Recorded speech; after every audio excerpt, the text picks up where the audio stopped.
మీ mobile ఫోన్లో వెంటనే Chota news app download చేసుకోండి. నిజం దాగదు, ఛోటా న్యూస్లో వార్త ఆగదు.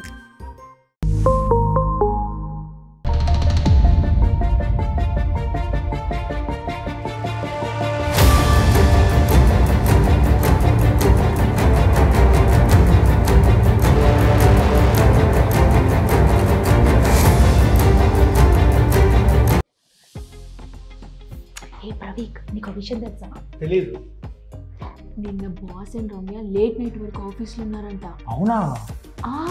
అంతేకాదు, వాళ్ళిద్దరి మధ్య అఫైర్స్ నడుస్తుందని పెద్ద టాక్ కూడా నడుస్తుంది. పక్కా నేనే 2-3 సార్లు చూసాను వాళ్ళు క్లోజ్గా ఉండడం. You mean? Oh my God, నిజంగా నమ్మలేకపోతున్నా. అదే కదా నేను చెప్తుంది. గురుడు మంచి పొంగు మీద ఉన్నాడు. నిజంగా ఉన్నట్టున్నాడు. Hey, Mr. Pravik. Yeah, nice to meet you. Worst to meet you. But why? నా వైఫ్ రమ్య మీద రూమర్స్ స్ప్రెడ్ చేస్తున్నావు. రూమర్సా బ్రో? ఇంపాసిబుల్. నేనెందుకు చేస్తా? ఐ హ్యావ్ ఇన్ఫర్మేషన్ బ్రో, అది నువ్వే అని.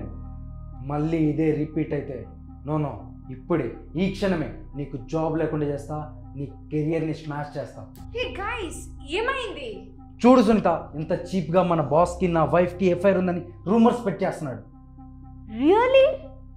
హే ప్రవీక్, షేమ్ ఆన్ యూ. అసలు సిగ్గుందా నీకు? ఒక అమ్మాయి మీద, అది కూడా మ్యారీడ్ ఉమెన్ మీద రూమర్స్ క్రియేట్ చేస్తావా? ఛీ.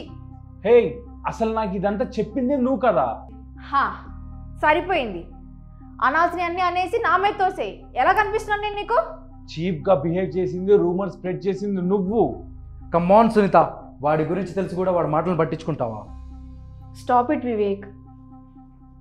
రమ్య నాకు ఒక మంచి ఫ్రెండ్ లాంటిది. అంతేకాదు, నాకు ఒక మంచి సిస్టర్ లాంటిది కూడా. అన్న మీద నేను ఎందుకు రూమర్స్ క్రియేట్ చేస్తాను? Hey please stop it. ఆయన ఇలాంటి రూమర్స్ నడుస్తున్న ప్లేస్లో నేను అస్సలు ఉండను. Hey Sunitha, count your days. Sunitha, చూసారుగా ఈ సిచ్యువేషన్? కార్పొరేట్ వరల్డ్లో ఇలాంటి రూమర్స్ చాలా కామన్. బట్ మనం వాటిని ఎలా డీల్ చేస్తున్నాం, ఎలా ట్యాకిల్ చేసినాం అనేది ఇంపార్టెంట్. ఫర్ ఎగ్జాంపుల్, ఇదే సిచ్యువేషన్ని ఇంకోలా చూడండి. హే ప్రవీక్, నీకు విషయం తెలుసా? ఏంటి? నిన్న night boss and Ramya late night వరకు ఆఫీస్లో ఉన్నారంట. ఉండని. అదేంటి, ఒక అమ్మాయి అయ్యుండి అంత లేట్ నైట్ ఆఫీస్లో ఉంటుందా? అమ్మాయి అయితే లేట్ నైట్ వర్క్స్ ఉండవా? అంత లేట్ నైట్ ఏం వర్క్ ఉంటుంది? ప్రెజెంటేషన్స్ ఉన్నాయేమో. అబ్బా, ఆ లేట్ నైట్లో ప్రెజెంటేషన్స్? అయ్యో Sunitha, next day client meetings వల్ల ప్రెజెంటేషన్స్ రెడీ చేయాలేమో, అందువల్ల లేట్ అయిందేమో. కాదు, నువ్వెందుకు అంత ఫీల్ అవుతున్నావు? కంపెనీస్ నువ్వు కూడా వాళ్ళతో జాయిన్ అయ్యావా? అంత సపోర్ట్ చేస్తున్నావు? ఇది మరీ టూ మచ్.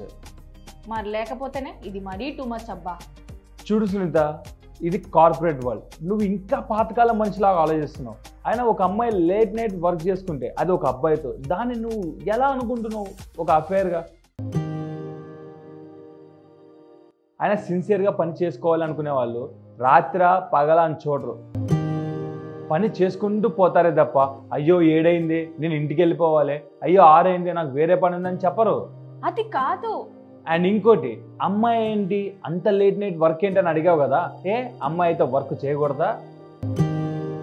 ఫర్ ఎగ్జాంపుల్, రాత్రి 12 అయింది, నువ్వు అప్పుడే ఇంటికి వెళ్ళావు, నీకు బాగా ఆకలి అవుతుంది. మీ అమ్మ నీకు లేట్ అయినా పర్లేదని వండి పెట్టిద్దా, లేకుంటే అలాగే పడుకుంటుందా? అంటే ఐ మీన్ టు. చూడు సునీత, వర్క్ ఈజ్ వర్క్. దానికి పగల, రాత్ర, మధ్యాహ్నమా, సాయంత్రమా ఇవి ఏమీ ఉండవు. అండ్ మోర్ ఓవర్, నిన్న లేట్ నైట్ జరిగింది వాళ్ళ మధ్య మీటింగ్ కాదు, ప్రెజెంటేషన్. అది క్లయింట్కి త్రూ జూమ్ కాల్లో.